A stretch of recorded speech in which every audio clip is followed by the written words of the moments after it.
Assalamualaikum warahmatullahi wabarakatuh. Perkenalkan, nama saya Farantus Bahtia. NIM saya 2442014029.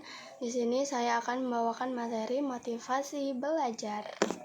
Oke, apa sih dari motivasi belajar tersebut? Nah, contohnya ketika kita masuk di Universitas UIN.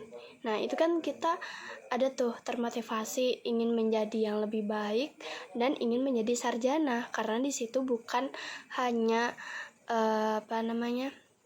pengetahuan umum saja, tapi tentang agama. Nah, di situ kita termotivasi untuk menjadi lebih baik. Nah, pentingnya motivasi itu untuk memberi semangat kita, untuk memberi dorongan kita untuk menjalaninya dalam proses pembelajaran tersebut. Nah, apa sih motivasi belajar itu?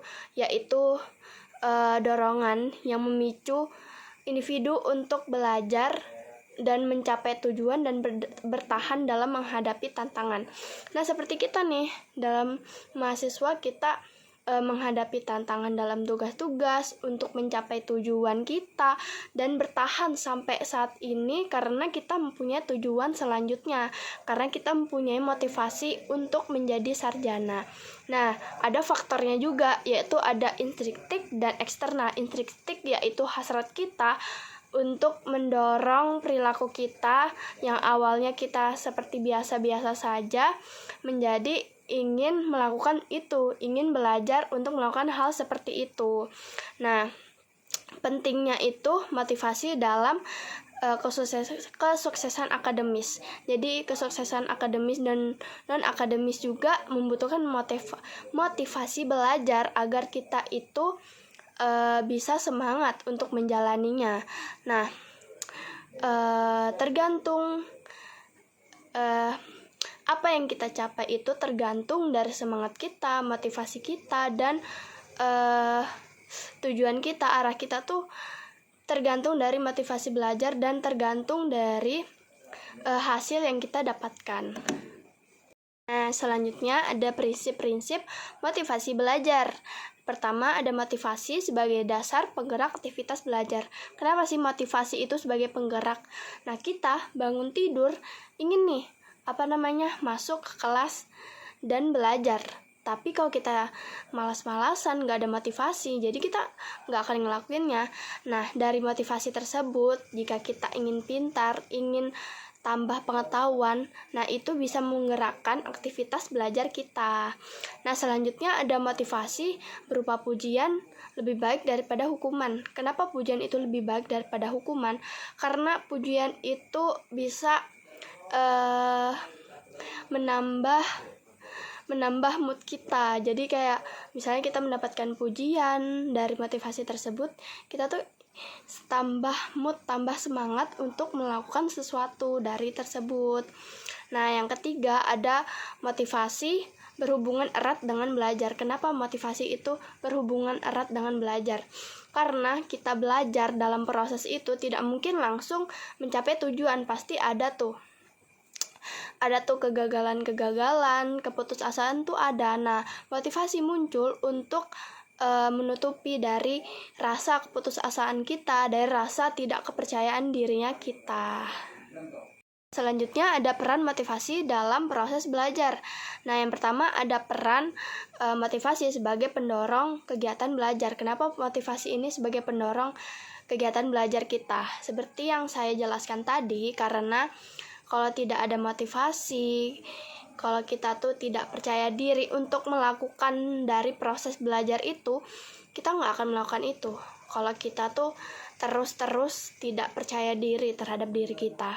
Nah, itulah kenapa kita harus mempunyai motivasi, gimana arah ke depannya, gimana tujuan kita untuk mendapatkan tujuan tersebut. Nah, kita tuh harus mendapatkan motivasi dari belajar. Karena semua yang kita inginkan itu pasti tidak terlepas dari pembelajaran. Kita bekerja, kita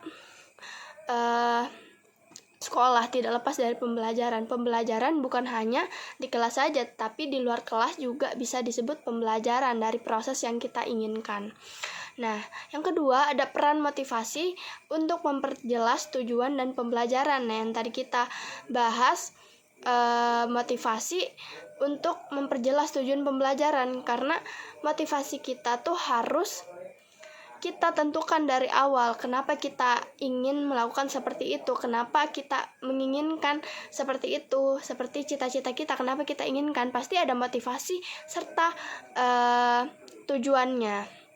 Yang ketiga, ada peran motivasi meraih prestasi. Nah, motivasi itu bisa meraih prestasi. Yang awalnya kita tuh motivasi belajar ingin seperti ini, jadi kita motivasi terus-menerus dan melakukan dalam proses tersebut. Dari proses belajar tersebutlah kita bisa mencapai tujuan. Nah, hubungan motivasi belajar dan hasil belajar. Motivasi belajar adalah segala sesuatu yang ditujukan untuk mendorong atau memberikan semangat kepada individu yang melakukan kegiatan belajar, sedangkan hasil adalah hasil yang telah kita capai setelah ia mengikuti kegiatan pembelajaran tersebut. Nah, ketika kita udah mendapatkan motivasi, kita udah percaya diri, kita bisa melakukan seperti itu.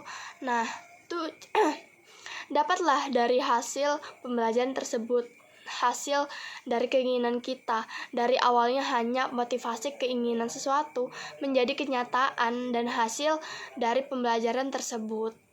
Nah, jadi kesimpulannya, motivasi belajar merupakan dorongan dari dalam, dari diri kita maupun luar yang membuat seseorang itu mau dan bersemangat untuk belajar. Nah, tanpa motivasi, proses belajar cenderung menjadi sulit.